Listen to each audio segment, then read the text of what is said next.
no hicimos la pausa de la media hora a las 12:30 porque estábamos extasiados en una conversación con el Francisco Herrera sobre su participación como comunicador social en el proceso de análisis del gobierno de Yamil Maguad. Y por eso yo ahora agradecerles a ustedes, luego voy a hacer los saludos, no quiero perder mucho el tiempo en introducciones y en presentaciones, ustedes ya le conocen al invitado de esta mañana, de este mediodía, desde la mitad del mundo, Robinson Robles de Historia Viva, con quien vamos a tratar esa otra parte del mismo tema de Yamil Maguad. Pero ¿por qué es importante Maguad? Se están cumpliendo 21 años y claro, los protagonistas y los personajes de esa época están vigentes. Robinson conoce este proceso y le he pedido que conversemos de hechos y personajes. Ayer, en cambio, conocimos las circunstancias del gobierno, inclusive un poco de la historia política del propio Yamil Maguad y cómo se fue convirtiendo en un ícono de la política nacional al punto que propio Jaime Nebot renunció a su candidatura, enojado con Febres Cordero, a su candidatura presidencial para permitirle que en una gran alianza, que en el Congreso se llamó la Planadora, socialcristianos y demócratas cristianos, que es lo que me llama la atención de la política en el Ecuador, en Colombia, que puedo decirlo es un país que tiene mucho más raigambre y vinculación con las raíces católicas, se prohíbe utilizar el nombre de Dios o de cristiano en los partidos políticos. El Partido Conservador, por ejemplo, se llama Partido Social Conservador, como aquí sería el social cristiano. Su hermano de Colombia se llama social conservador. Aquí, en cambio, se llaman cristianos. No sé, está prohibido, por ejemplo, llamarse Ecuador, ecuatoriano, por ejemplo. Eso no se puede utilizar o los colores de la bandera. Pero bueno, a ver, Robinson, qué bueno, bienvenido, qué gusto que estés con nosotros. Y yo quiero conversar contigo porque de toda la revisión que he hecho de tus archivos en Historia Viva, hay muchos de los que están detallados respecto del gobierno de Yamil Maguad. Pero quiero comenzar cómo comenzó el gobierno. Quiero que nos cuentes tú esos personajes que formaron parte de ese triunfo arrollador en la segunda vuelta electoral, cuando Yamil Maguad, luego de tener una fuerte presencia en la caída de Abdalá Bucaram, es elegido presidente del Ecuador, porque además también eso le permite llevar una fuerte mayoría, no completa, para controlar la Asamblea Nacional. Solo como ejemplo les cuento, de 5 legisladores que se ponían en el Azuay, solo por el método no puso los 5 Maguad, puso 4 de 5. El último puso una alianza en la que yo estaba en ese momento vinculado, asesorando, que era Izquierda Democrática, Partido Socialista y Pachacuti. A los 3 partidos juntos, que son poderosos ahora y eran poderosos en aquel tiempo, les barrió Yamil Maguad. Y los candidatos eran Carlos González primero, Marx Carrasco segundo y Miguel López tercero. Imagínense, ya ese grupo no le pudimos ganar a Yamil Maguad cuando barrió las elecciones. Bienvenido, Robinson Robles, qué gusto que estés aquí y con todo el bagaje de tu historia viva y nuevamente en la cabina. Gracias, Robinson. Hola, qué gusto en Así han de venir, así han de venir. Qué gusto siempre estar aquí, Edison, en la cabina. Es realmente gratificante saber y ver que la historia, el recordar lo nuestro, el tener un antecedente histórico para enfrentar el futuro, no es arar en el mar, es una propuesta social y cívica que debe seguir creciendo, y ese creo que es el objetivo de este tipo de espacios, así como el de Historia Viva. ¿Por qué Yamil Maguad? Yo creo que hay 2 factores importantísimos, y es el inicio político de Yamil Maguad cuando se enfiló a favor de Osvaldo Hurtado como demócrata popular, cuando trataban de darle institucionalidad al país, entre comillas, luego de la muerte de Jaime Roldós, y cómo se iba a ejecutar un plan contrario al de Jaime Roldós, la doctrina Roldós, que tenía muy fuerte crítica a todo lo que significaba la plutocracia, la oligarquía. Esa fue su central de campaña y por eso ganó. Y resulta que la democracia... del cambio, ¿no? Era su lema, el de Roldós. claro, el cambio, y además en contra de Sixto Durán Ballén, Claro. que era el candidato de la dictadura, quien había sido electo para alcalde solo hasta 1975, pero fue prorrogado en funciones por la dictadura hasta años después sin ninguna elección de por medio. Sin embargo, en ese momento, la propuesta demócrata popular, demócrata cristiana y Roldós se juntaron para plantearse un gobierno que después tuvo que traicionar la propuesta de Roldós precisamente para ejercer una política en favor de las élites bancarias, empresariales, la sucretización, y en esa conjugación aparecieron figuras como Yamil Maguad, Julio César Trujillo, para sostener ese proceso institucional más cercano a las élites bancarias plutocráticas. Ahí ya comenzaba a florecer la propuesta de Yamil Maguad, que tomó mucha fuerza durante el gobierno de León Febres Cordero como un político activo que se mostraba opositor conjuntamente con Osvaldo Hurtado y que después le dio la posibilidad de ser alcalde, con el antecedente de que los alcaldes de Quito siempre han sido presidenciales. El mismo Sixto Durán Ballén, Rodrigo Paz. el mismo Rodrigo Paz, el mismo Paco Moncayo, incluso se Pero habló de Erdoíza como presidenciable en su momento eso siempre, te iba a decir, pero no les ha ido bien. O sea, más allá de que sea de una su función de alcalde disciplina, no les ha ido bien. no les ha ido bien, así es, excepto Yamil Maguad, ¿no? Que fue creado.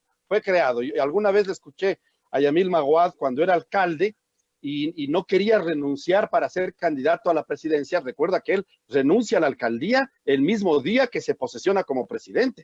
Es decir, quería tener asegurado el control total del poder, pero antes de que le nominen como candidato, nos dijo en una reunión allí con algunos asesores, yo iba en representación de los bloques legislativos que asesoraba en aquel entonces, y parándose en la ventana del despacho del alcalde, en la calle Venezuela, y mirando hacia el Palacio de Carondelet, dijo, estos son los 100 metros más difíciles de mi carrera. Bueno, Maguad siempre con sus discursos profundos, pero en la práctica se quedaba sobre el En el discurso. asfalto, ¿no? Así es, así Se es. quedaba como fue el discurso de posesión presidencial, que era Y, una alegoría bíblica y práctica y emotiva y que que conmovió, ¿no? llamaba a la unidad. Claro. Pero yo creo que el problema de Maguad fue mucho antes, porque mira tú que con el mismo Sixto Durán Ballén, con quien ya tuvo sus acercamientos en los años 80 por su proceso demócrata cristiano anti-Roldós y para estabilizarse con Osvaldo Hurtado, se volvieron a encontrar en eventos como la Guerra del Cenepa, que precisamente hoy se cumplen 26 años Así es, del señor. inicio de la Guerra del Cenepa. ¿Y quién fue un puntal para apoyar las políticas de Sixto Durán Ballén en el conflicto bélico del Cenepa, sino el alcalde de Quito, quien además, si Sixto Durán Ballén le recibía a un Carlos Menem, con todo lo que representaba Carlos Menem de Argentina y todo lo que significó después en la debacle económica del corralito argentino, quien le daba las llaves de la ciudad a Menem era Yamil Maguad.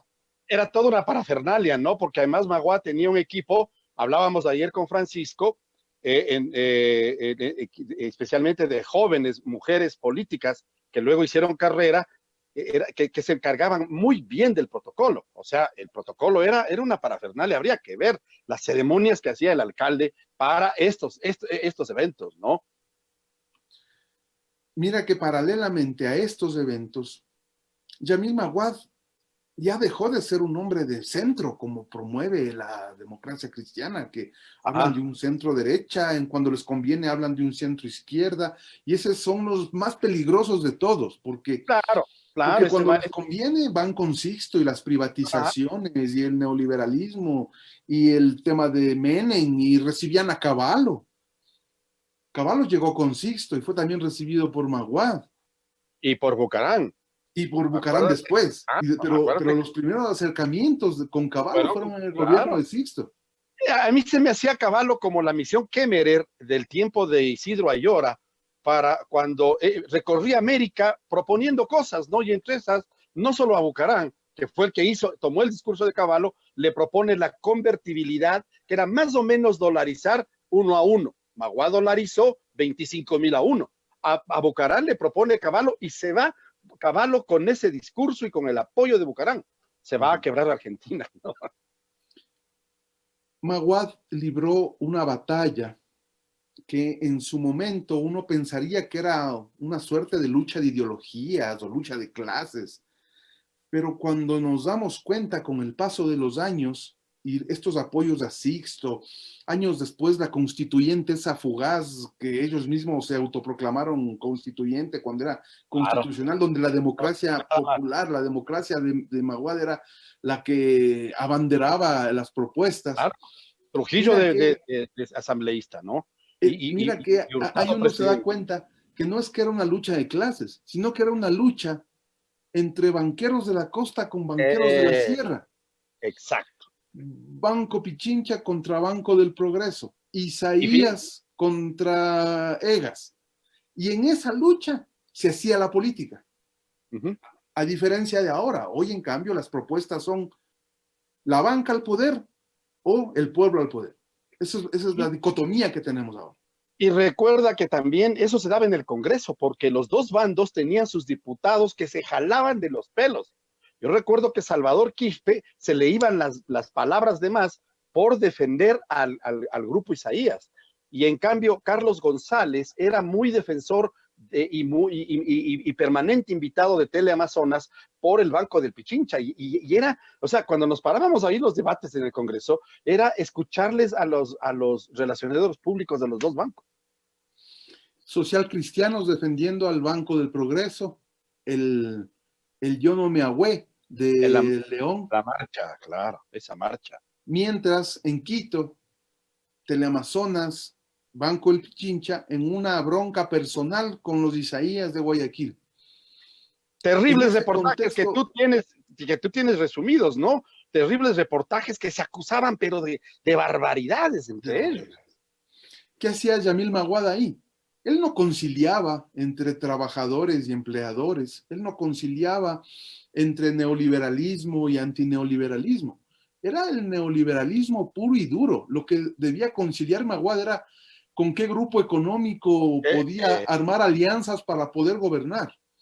Así Además, es. con las leyes que se aprobaron en el 94, que era la ley del sistema financiero, las leyes después de la AGD, todas las legislaciones que promovían esto del Banco Central autónomo al servicio de los bancos, etcétera, etcétera, etcétera. La misma Constitución del 98, donde en las transitorias se le obliga al Estado a garantizar, en caso de que hubiera problemas con la banca, que el Estado les dé dinero para salvarles. Recuerda, la transitoria segunda de la Constitución del 98. Y en ese contexto asume Yamil Maguad, quien fue un buen Claro. alcalde. Mira, el metro de Quito Sí, fue una gran obra, sí, sí, sí. la vía oriental fue una gran obra, logró hacer muchos trabajos en barrios marginales, logró consolidar una buena alcaldía, de hecho fue reelecto, eh, porque él comenzó en la alcaldía, si no me equivoco, en el 88. 88, así es. Entonces sus periodos, pero él siempre se acercó no a causas populares, sino a qué grupo económico me acerco. Terminó acercándose a Sixto, terminó acercándose después, participó en el golpe de Estado contra Bucaram activamente, Así tomó es. partido, y no es que tomó partido político, tomó partido por un sector de la banca en contra del sector bancario de los Isaías que representaban a Bucaram. Mira tú cómo los poderes están atrás del poder, ¿no? Y Álvaro Noboa, que era el presidente de la Junta Monetaria en los efímeros 6 meses de Bucarán, ¿no? Claro que sí, claro que sí. Y en ese contexto, Yamil Maguad aparecía como el más conciliador, con una buena imagen como alcalde, conciliador, y en el centro de esta batalla bancaria que además comenzaba con esto con esta boyante entrega de intereses que se daba desde la banca a los depositantes que abrían los plazos fijos y tenían una posibilidad de crecer sin precautelar que había una burbuja económica que estaba creciendo Claro, y que un, le un estalló en país de... el rostro el Claro. año de 1999, cuando ya se vino lo del feriado bancario. Mm.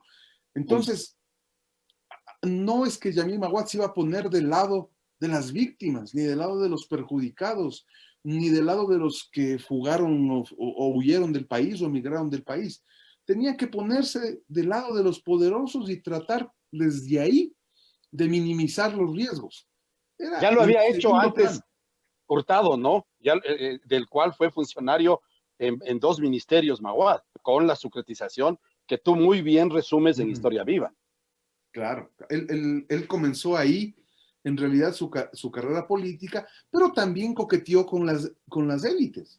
Coqueteó Ujú. con las élites que representaban a la banca de la sierra y la banca de la costa. Volvimos un poco a esta batalla de antes de la Revolución Juliana con un presidente como José Luis Tamayo, que promovía el tema de la bancocracia, donde Ujú. los bancos eran los que imprimían los billetes y le tenían del pescuezo a los gobiernos de turno.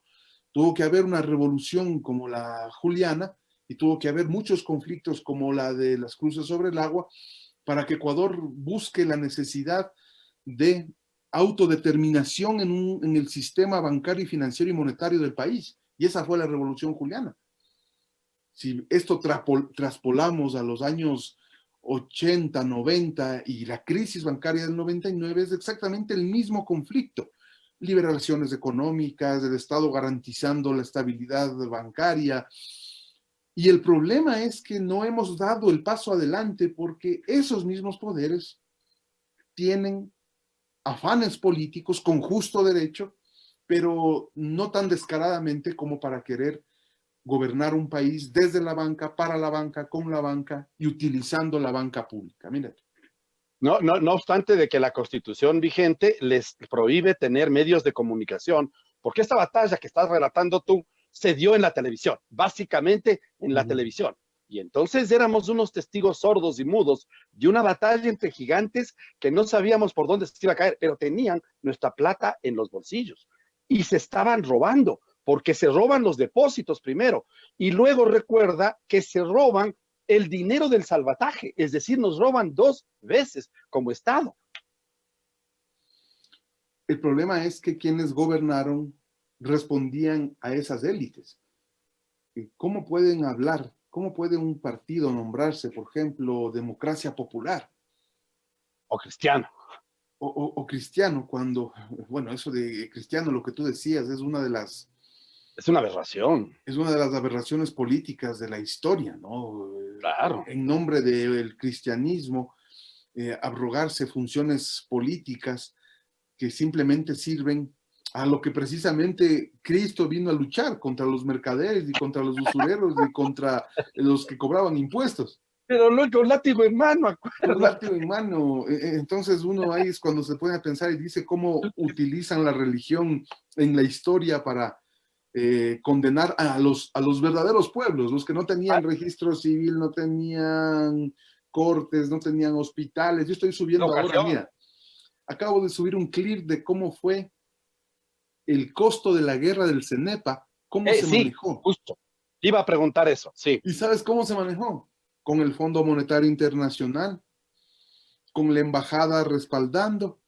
¿Y sabes cuáles eran las medidas? Privatizaciones de Metel, privatizaciones de Emelec, eliminación de subsidios, incremento de los costos de los combustibles, despidos masivos, achicamiento del Estado y ninguna medida para los que más tenían la posibilidad de aportar, que eran los grandes grupos económicos. Mira tú cómo No, se repite esto.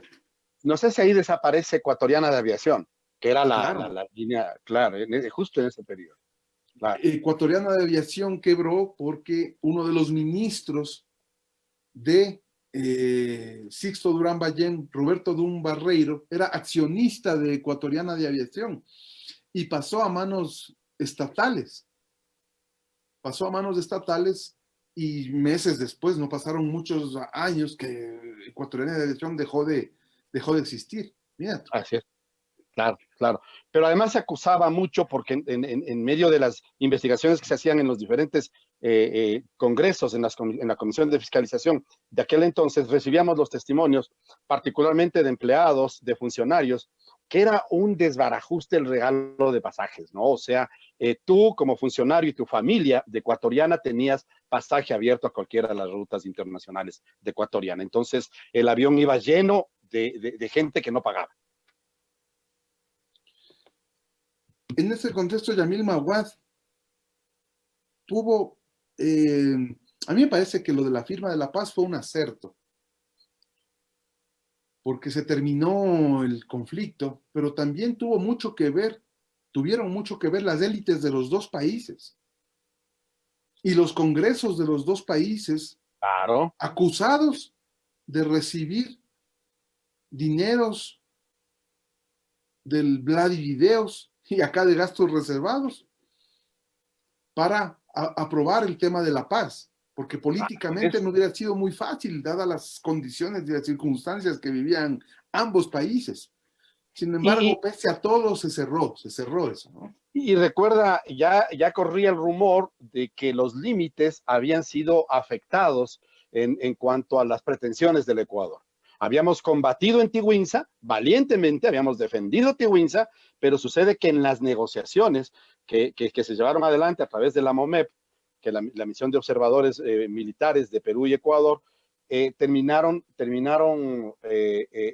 entregando 1 kilómetro cuadrado que ayer Francisco Herrera nos hacía sonreír diciendo que privatizaron Tiwinsa porque está en territorio peruano y hay que pedir permiso para entrar. Entonces, Yamil Maguad, lamentablemente, hizo política en base de un acercamiento constante a las élites que gobernaron y que en su momento dado daban estos brincos y estos saltos a un discurso que aparentemente sonaba de izquierda, sonaba popular, pero que en definitiva eran cancerberos de esos poderes que al final les cobraron caro, incluso en esas encontronazos. El movimiento indígena que se acercó con sus élites a Sixto Durán Ballén, se acercó al gobierno de Bucaram, se acercaron al interino Fabián Alarcón, después estuvieron muy presentes en lo que significó el Congreso del 98, la constituyente, ellos estuvieron muy presentes, y nunca consiguieron ni la plurinacionalidad, no, ni consiguieron temas que eran sus luchas, el tema de la educación intercultural, tampoco lo consiguieron en todo ese periodo, pero sí terminaron con fondos como el Prodepine, el CODEMPE, los CODEMPE, que eran simplemente dádivas para las élites indígenas. fonditos, ¿no? Fonditos de deuda externa que Bucarán avanza bastante con Rafael Pandán y le crea la Secretaría de Asuntos Indígenas. Rafael Pandán, un indígena shuar de la Amazonía, pero que no tenía la simpatía, en cambio, de la poderosísima Ecuarronari de la Sierra. Y entonces les empiezan a dar estas dádivas que luego esa secretaría salta a ser el CODEMPE que les da en un mandato que le entregan a Fabián Alarcón en las marchas frente a la caída de Abdalá Bucarán. Pero en realidad, cuando llega Maguad, quedan al margen de todo y tienen que convertirse en protagonistas de las primeras marchas que se hacen para forzar la salida de Yamil Maguad. Ese era, bueno, Yamil Maguad, ¿no? Quien, con el paso de los años, fue enjuiciado por su política pública, por sus decretos, y recientemente, hace pocos meses, se ratificó en casación su sentencia, ¿no?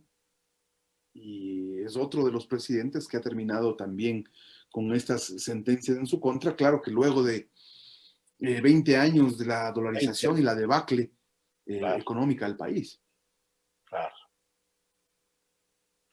Una pregunta que quería hacerte a propósito de tu publicación. ¿Crees que el dinero que se prestó, se recibió como deuda para sostener la guerra del CENEPA fue una de las causas también que provocó esa terrible crisis financiera de la administración de Maguad. Bueno, mira, se trataba de ocultar el costo de la guerra del CENEPA, porque se Nunca, hablaba nunca de se que, dieron las cifras, sí, se hablaba de que era el 4% del PIB, así es. del Producto Interno Bruto del país, que en ese momento ascendía a unos 400, 500 millones de dólares. El problema es que nunca se supo cómo se manejaron esos recursos, si es que vinieron completos. Habían acercamientos, viajes a Estados Unidos, los típicos viajes que van a Washington a firmar las cartas de intención, pero siempre ha habido una falta de transparencia, y eso sí hay que reclamar a todos los gobiernos, que hay una falta de transparencia en cómo se usan los recursos que vienen por este tipo de procedimientos vía préstamos, Banco Mundial, multilaterales, países, lo que sea, de donde vengan, para uno tener en cuenta y saber dónde se ubicó y dónde se gastaron esos recursos. Eso ha sido un ¿Por qué? problema de transparencia desde siempre. A la Más final, aún, más aún en épocas de la guerra, donde no te olvides que hubo muchos procedimientos ilegales, como una compra de armas sospechosa a Gaddafi y a Libia, donde había un intermediario que era un sacerdote anglicano, ajá, un ajá, sacerdote anglicano cercano al MPD, sí, sí, quien sí, que abría la aparecía boca, sí, sí, sí, como mediador entre Gaddafi y el ministro José Gallardo. claro, Y José Gallardo años después llegó a decir que para beneficiar al país a él no le importaba aliarse con el diablo, con Dios o con el diablo, así lo con dijo, Dios sí, o con el diablo, para precisamente adquirir armas, primero al tema Gaddafi, y después el tema del conflicto con Argentina, quien siendo garante no podía vender armas a un país, y claro. hubo esa transacción. En eso hubo procesos investigativos, juicios, y ellos, cuando uno dice en eso se gastaban las platas de la deuda, en Pero eso se recuerda que ganaba, se gastaba.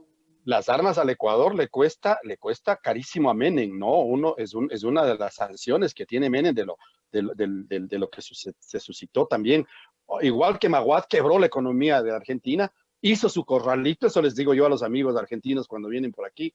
Ustedes podrán ganarnos en fútbol, pero en el corralito les ganamos. Primero fuimos nosotros, el del congelamiento bancario, luego ustedes. Y por aquí pasó un argentino dándonos malas lecciones. Pero recuerda que en medio del conflicto muere un hijo de Carlos Menem en un accidente que se decía era parte de las amenazas de las mafias que habían traficado esas armas, porque comprenderán nuestras amigas y amigos oyentes, particularmente quienes no son ecuatorianos, que nos están escuchando, que cuando el conflicto se alarga, porque creíamos que era una escaramuza de 3, 4 días, como siempre se suscitaba, con el Perú, pero no, esto ya era masivo, esto era terrible. Y entonces el mundo nos regresa a ver, los medios de comunicación igual, y nos dicen, a ver. Y empiezan restricciones, particularmente de lo que tú decías.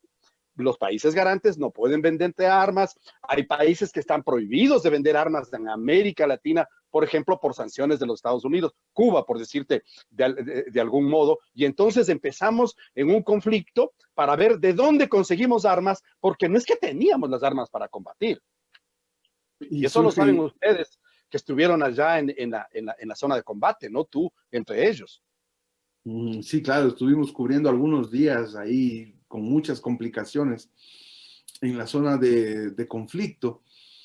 Y lo que te decía, qué importante fue el respaldo político de Yamil Maguad a Así Sixto es. Durán Ballén en este proceso de compra de armas, de procesos de deuda externa, Menem, Cavallo. Mira la cercanía que logró hacer Maguad con estas políticas extremas, neoliberales extremas, para hacer carrera política. Y ¿Cómo recuerda les cómo se iba, baja cómo el les iba a dar de conflicto. espaldas después? ¿Cómo les iba a dar de Exacto, espaldas después? exacto. Y Estaba recuerda asumiendo cómo muchos compromisos políticos. cómo se baja el conflicto social con esas gigantescas marchas que convocaba el alcalde de Quito en respaldo al ni un paso atrás, la famosa frase de combate que se utilizó en la guerra. Entonces, hoy uno pensaría que después de la paz, de la firma de la paz en el 98, en octubre, el Ecuador alcanzaría un proceso evolutivo de que ya no todo gire en torno a que necesitamos tener recursos y aliarnos con los países belicistas para poder enfrentar una agresión permanente del Perú. Deberíamos haber dado el siguiente paso en esos años, 2000, el siguiente, pero después se vino un vicepresidente de Yamil Maguad, que era un Gustavo Noboa, que le puso de director a comandar la modernización del Estado A a su su hermano. hermano. ¿Y qué significaba modernizar?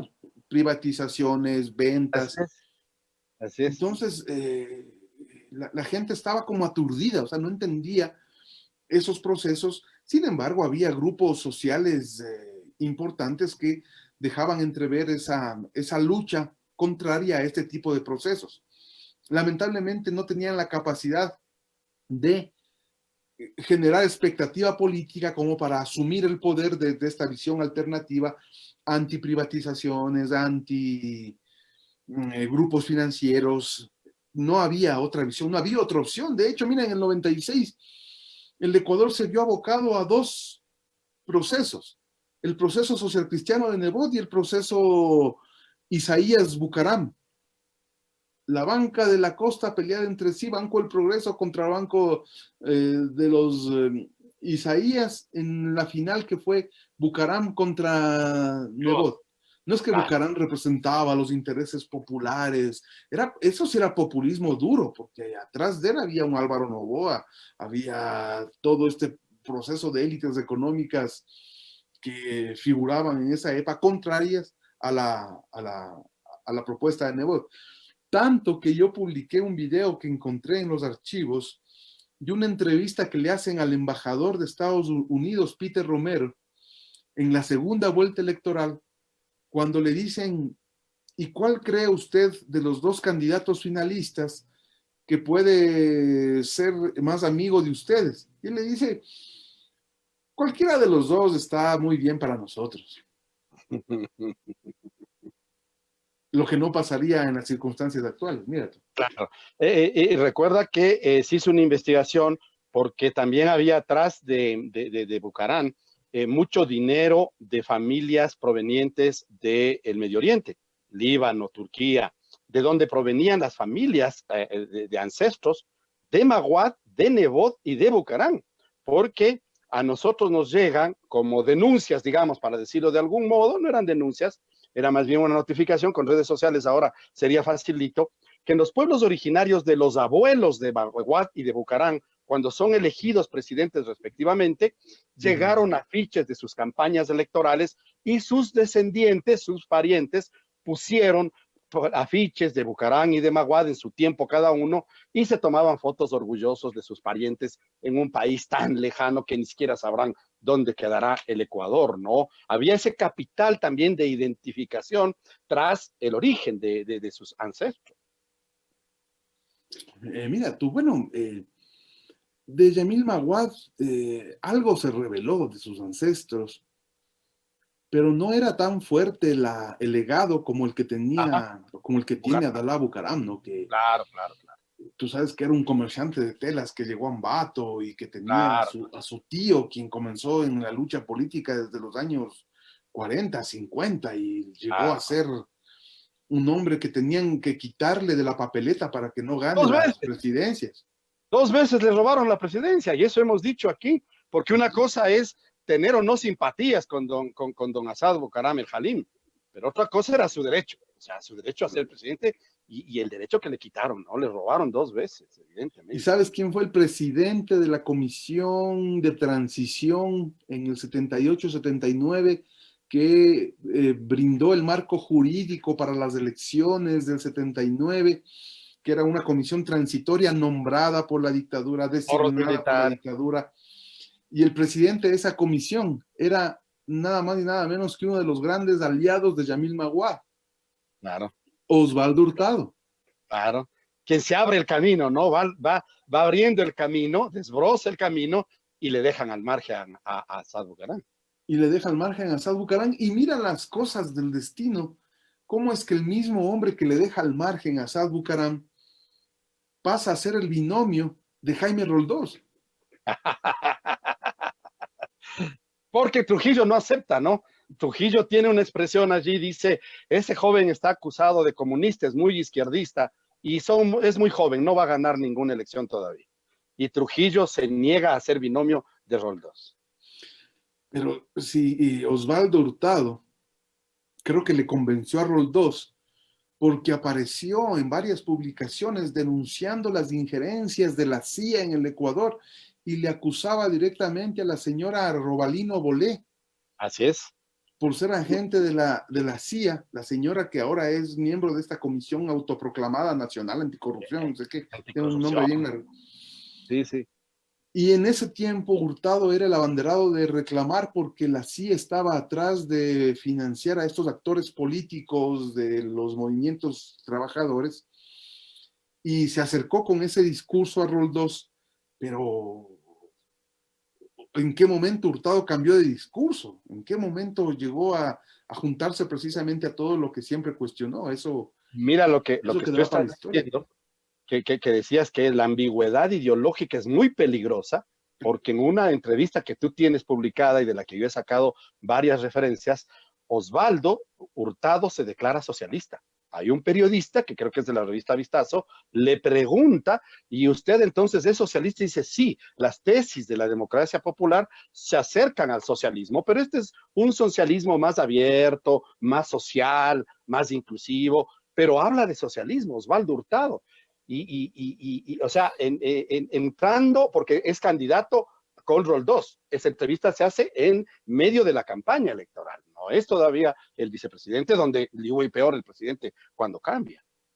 Hay un hecho que es importantísimo para revelar esta dualidad política, esta falta de coherencia política, y es que cuando gana la presidencia Jaime Roldós, conjuntamente con Marta Bucaram de Roldós, ellos, contrario a lo que hacía el canciller de la dictadura, José Ayala Lazo, que se iba a Costa Rica a mostrar las armas que habían supuestamente incautado a los sandinistas de Nicaragua para promover un framing de persecución a la revolución nicaragüense, gana Jaime Roldós.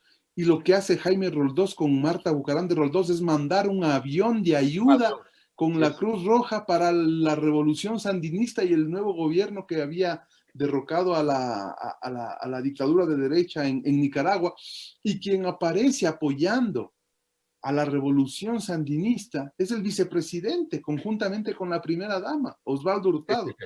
Mira esa incongruencia. Muchos jóvenes viajaron en ese avión e inclusive Roldós envió eventos culturales y artísticos del Ecuador para que se muestren como apoyo ecuatoriano a la revolución sandinista, y hubo música, danzantes, corazas, que fueron con todas sus vestimentas y todo, y causaron una sensación increíble en medio de la algarabía del pueblo de Nicaragua de haber vencido al tirano, ¿no? Somoza. Claro, vencieron a Somoza, y en ese juego de poderes,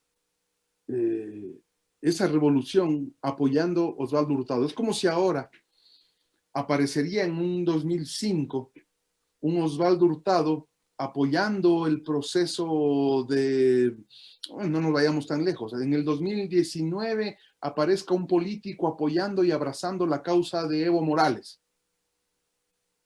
y que después de un año aparezca rechazando todos los procesos progresistas de Latinoamérica. Es exactamente lo que, si lo trasladamos, es exactamente lo mismo que ocurrió en ese tiempo. ¿Cómo es que en el 79 aparece el personaje apoyando a la revolución sandinista y en el 81 aparece promoviendo la sucretización de las deudas de grandes empresarios y bancos? Mi querido Robinson, vámonos entrando ya en los últimos minutos, vamos cerrando el programa, todavía tenemos algún tiempo, pero quiero centrarme en los personajes y quería hacerte colación. En aquella época, por costumbre en nuestro país, yo ya le había comentado en el primer programa que hice el propio 21 de enero sobre la caída de Bucaram, el ser gobernador del Guayas, con un presidente serrano, era un cargo importantísimo, al punto que el gabinete del presidente era incluido el gobernador del Guayas. No le incluían al gobernador de Imbabura, al de Loja o al de Morona, Santiago, sino al del Guayas, es decir, los ministros y el gobernador. El gobernador del Guayas de Maguad es Guillermo Lasso, durante un año. Y tiene ya una política, o sea, se ha dicho mucho que fue el ministro y se ha querido minimizar que fue el ministro de un mes, el superministro de Economía de un mes que estuvo encargado, pero Guillermo Lasso ya viene de una participación. De hecho, recuerda que es parte de la Junta Monetaria en tiempo de Bucarán y de Sixto Durán, cuando quiebran ya los primeros bancos, la financiera Finanza, que tú también hiciste una publicación sobre los vínculos de los familiares de Sixto Durán Ballén con la financiera Finanza que quiebra, luego viene el Banco Continental, el Banco de los Andes, y en esas circunstancias aparece Guillermo Lasso siendo el superpoderoso gobernador del Guayas de Yamil Maguad. Y bueno, siendo ese su plan B, su trabajo B, él en realidad era un prominente banquero. Claro, claro. Respetable, porque si alguien pone un banco y le va bien y cumple con la ley, ¿por qué desmerecer eso? El problema es cuando utilizan ese poder y esa acumulación para pretender hacer política desmereciendo al opositor político.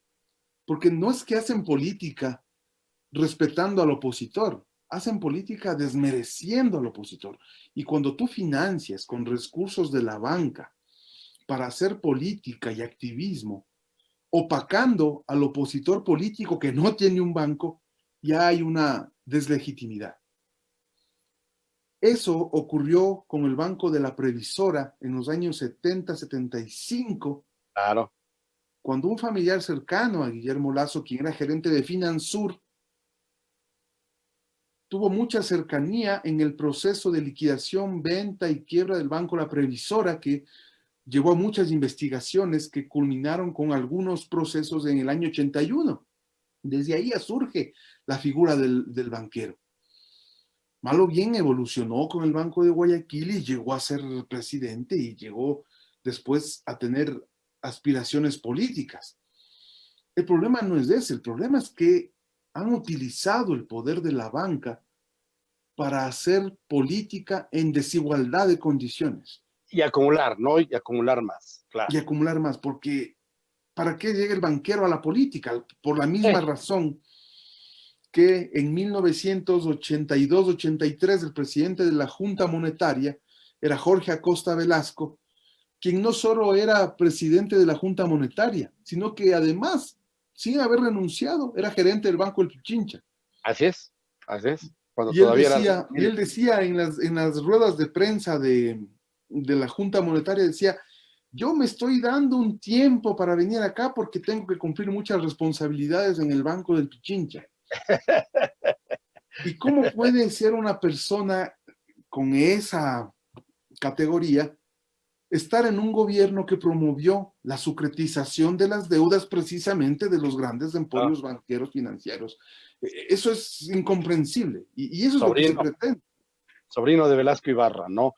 A ver, y quería hacerte relación porque aparte del gobernador, del superpoderoso gobernador del Guayas de Yamil Maguad, que le logra bajar los conflictos en Guayaquil, controlando particularmente, hay una confrontación con médicos muy importante de Lasso que amenaza con meterles presos.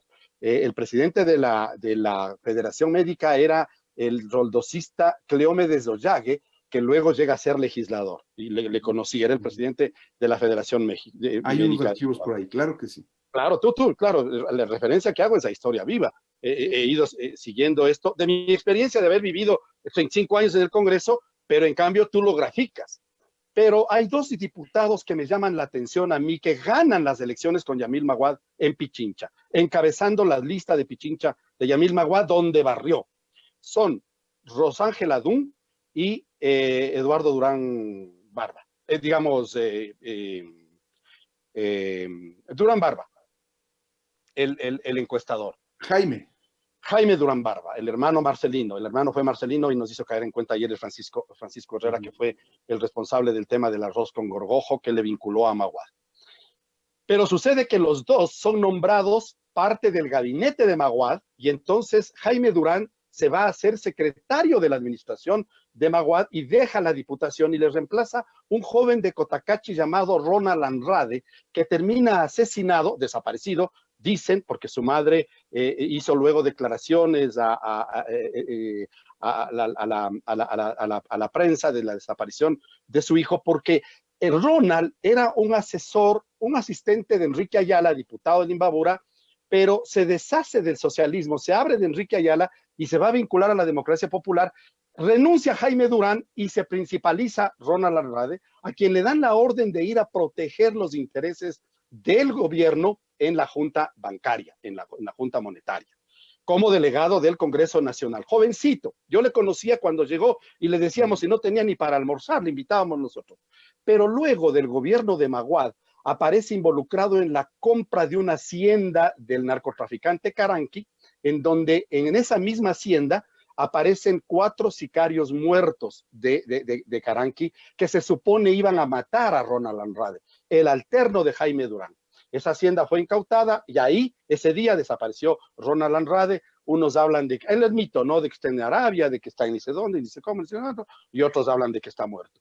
Pero el otro es Rosángela Dunn, la actual asesora de comunicación de las redes sociales de Moreno, de Lenin Moreno, renuncia para ser ministra de Educación de Maguad. Ojo, ministra de Educación. Su esposo, Julio Bueno, ahora es el ministro de Cultura de Moreno. Y sucede que el alterno de ella es Vicente Albornoz, editorialista y comentarista económico de Teleamazonas. Personajes que fueron apareciendo y que imagínate, se vinculan a la estructura del gobierno de Yamil Maguad. Bueno, hay otros como el economista Pablo Vetter, quien fue ministro de Economía de Claro, Rodrigo Borja, pero que claro. después fue enjuiciado políticamente durante el periodo ya de 1992 de Sixto Durán Ballén, y que figura como muy cercano a Osvaldo Hurtado en Cordes, ¿no? En este Claro, organismo de investigación. recuerda que fue esta a la que Febres Cordero se refirió como las fundaciones de los sociólogos vagos, que las fundaciones que vivían, ¿te acuerdas de una de esas declaraciones durísimas? Y la persecución a Cordes y a otras fundaciones para luego asumir el municipio de Guayaquil, tanto con Febres Cordero como con Nebot, una administración en base a fundaciones. Eso significa que si tú te pones a pensar, el gobierno de Moreno está reciclando la política económica de Maguad y la política económica de Sixto, porque le nombra recientemente como su asesor económico a un Alberto Dajic. Claro, a eso quería llegar. Dajic es el que comienza aprobando las leyes con una diputada que se llama Teresa Minucci de Mera, cuyo nombre, el nombre de cuyo esposo está en la lista de gastos reservados cuando se le hace el juicio político para una operación en Miami, que se le entrega a la señora Teresa Minucci para una operación de urgencia que le entrega a la vicepresidencia a través de gastos reservados, pero ella lo que hace es aprobar la ley de instituciones financieras que tú bien referías y que comienza a ser el detonante de la debacle económica del año 99. ¿En qué momento un presidente como el actual, que mira, ahí están las incongruencias, ¿no? Entra por un proceso de revolución ciudadana de izquierda, Claro, dándole besos a Chávez, abrazándose con... Yo estuve en la toma de posesión indígena donde llegó Evo Morales a respaldarle a Lenin Moreno. Esto fue en las ruinas de Cochasquí. Y cuando tú ves esos procesos y de pronto se da un vuelco de 180 grados, ¿cómo explicas que ahora tenga a todos los asesores de los gobiernos más neoliberales del Ecuador, como el claro. de Yamil Maguad y Sixto Durán Ballén, en su cuerpo y en su equipo asesor? Y eso de lo que sabemos, ¿no? De lo que sabemos, porque... Claro. Pero yo me refiero, tu comentario es muy inteligente, pero hay que pensar que yo volvería, si tú y yo estuviéramos en esas circunstancias, tú volverías a captar cerebros, cuadros, mentes brillantes, pero que hubieran dado resultados, mi querido Robinson. Pero regresas a reciclar tipos que quebraron el país, tipos que inclusive políticamente estuvieron prófugos, que no cumplieron con las sanciones de las leyes, que se corrieron del país y que destrozaron a las familias ecuatorianas. ¿A quién se le ocurre recuperar cuadros que causaron tanto daño? Es decir, no, ¿en qué pensamiento está? Y Cuando sabemos que ese, el y origen ese de Moreno no es. fenómeno, sí, y ese fenómeno es el que precisamente va a golpear con mucha fuerza la candidatura de Guillermo Lasso, porque Porque él ya lo dijo, verás, él ya lo dijo, Guillermo Lazo, dijo, yo no me acerqué al gobierno. El gobierno de Moreno cambió de ideología, lo que tú estás diciendo. pero cambió de ideología, pero eso no significaba que tenía que aplicar el plan de gobierno que perdió en la segunda vuelta electoral. Esa era otra cosa, pero hacer un pacto legislativo, romper su partido original, porque mira, qué interesante hubiera sido que un Lenin Moreno se abra más a estos procesos de derecha radical neoliberales, pero que en el Ecuador haya una verdadera inversión de Claro. las multinacionales extranjeras y tengamos, alguna vez creo que te comentaba, ¿por qué no tener un Silicon Valley en Cuenca, una planta de Cherokee en la Amazonía, una planta de Ah, Samsung en Guayaquil? Y se abría al mundo en base de los contactos de los grandes empresarios y banqueros. Pero todo lo contrario, en vez de poner, invertir y sumar, se dedicaron a desmantelar el Estado, a desmantelar los procesos burocráticos que estaban instalados en el país. Y eso que les está jugando en contra ahora, porque el sistema de salud golpeado, sí. el sistema de la institucionalidad de los servicios que debe dar el Estado como Estado están en soletas y con eso se muestran ante una campaña electoral para ganar.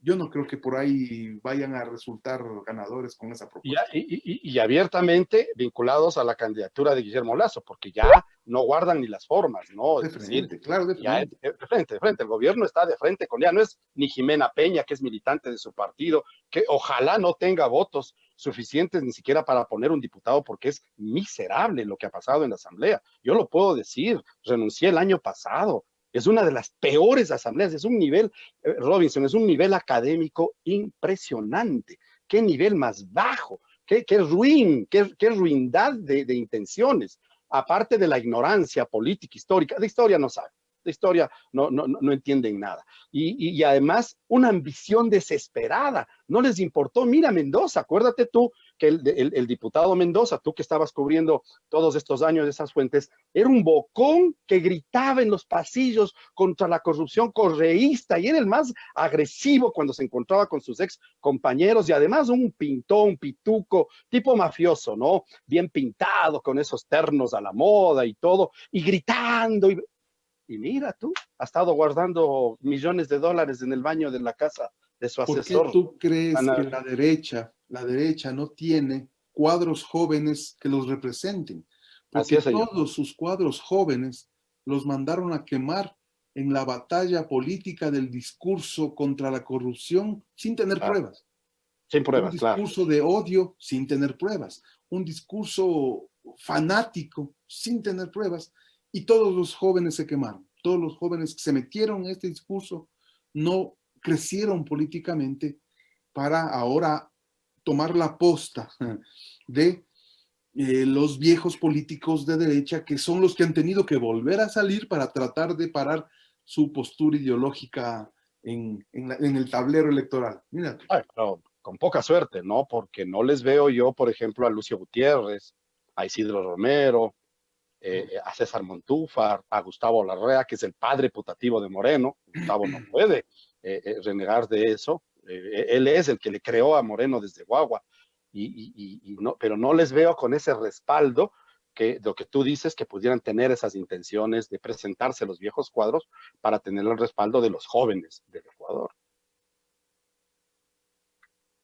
el odio político pesa, el odio Sí, político sí, les está pasando factura. Por eso a todos los que pregonan la lucha contra la corrupción, pregonan la anticorrupción, el fortalecimiento de la democracia, la lucha por los derechos humanos, la lucha por la libertad de expresión. Todos los que pregonan eso como bandera política, esconden atrás el odio político. Hay que tener cuidado. Claro. Mi querido Robinson, estamos llegando al final. Qué maravilla poder hacer este recuento. Oye, nos fuimos hasta recordar a Carlos Guevara Moreno, don Asad Bucaram el Halim. Pasamos por Roldós, por Hurtado y llegamos a Maguad y esos personajes que aparecieron y los que están ahora protagonistas. Recuerda que Ramiro Rivera está muy vinculado ahora a la campaña también de Guillermo Lasso. Yo quiero agradecerle a Raúl Camañero, a Marta Elena, Elina Bedón, que me habla del programa. Muchas gracias a ustedes, a Edison Benítez, que nos está haciendo acuerdo también, sí, del Ronald Andrade. Y a ti, hombre, qué gusto que estés con nosotros, siempre te convocaré, ya sabes, para mí es un orgullo tenerte entre mis amigos y poder conversar, tener estas conversaciones, ojalá algún rato, cuando ya nos vacunemos, cuando haya vacunas, podamos tomarnos un cafecito contigo como en los viejos tiempos y hablar de historia política. Claro. Hombre, gracias por tu presencia. Un abrazo grande, hermano, un abrazo. Chao, chao, qué gusto. Yo a ti y a ustedes, amigas y amigos oyentes, vamos llegando al final del programa. Mañana está la Marta Molina con sus canciones de Latinoamérica. Yo estoy el jueves, pero el jueves ya no voy a hacer política porque tengo un invitado especial, un ecuatoriano, Walter Bustos, que es especialista en reciclaje de basura, en donde leí un artículo que van a ver ustedes, está publicado en Ginebra, y por eso le vamos a tener aquí en el programa, y van a ver ustedes de lo que propone. Él dice, el problema de ciertos países, particularmente los países pobres, es que no ven la basura como dinero. Cuando vean la basura como dinero, verán cómo empezamos a reciclar.